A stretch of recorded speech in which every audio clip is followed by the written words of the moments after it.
Went to high school at Spanish Fork High School. My favorite subjects there were history, LDS seminary, and English. It was a fun time. I studied enough so that I did well in high school. We never did any homework. I had some very poor training in mathematics at Spanish Fork High School. And the reason for that is I was a football hero. And the teacher of algebra and trigonometry at Spanish Fork High School was the football coach.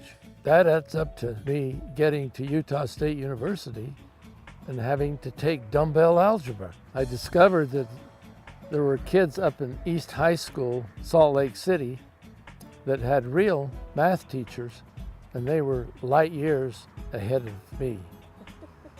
So there was some makeup work to do there. I played football all through high school. I was tailback, running back. I was actually on the varsity football team, although I didn't play when I was a sophomore. And then I played for 2 years as a starter. And I also did track. Back in those days, they measured everything in yards. I ran a 440-yard race in 2 minutes and 2 seconds, which is pretty good. Those were good years, and my main focus at that time was 4-H and FFA lamb raising projects. I have documented Grand Champion fat lambs. I raised 14 of those during my junior exhibitor years and had champion lambs throughout the state of Utah. And I think that's still a record for the number that one individual has produced. There was a kid from Tremont, and he and I were taking all the championships in the state of Utah.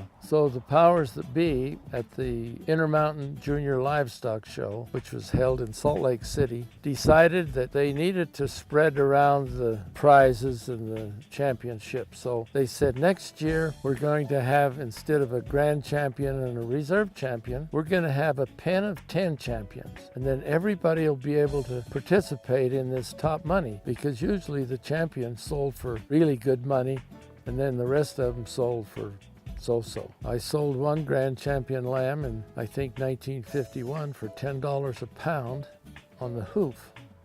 And that's a record for the state of Utah.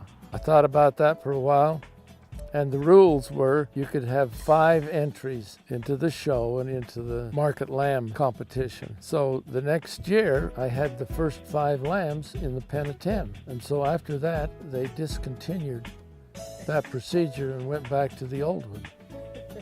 They had a competition called fitting and showmanship. I always won those competitions also. When I got to Utah State, I signed up for a fitting and showmanship class because this was an easy way to get an A.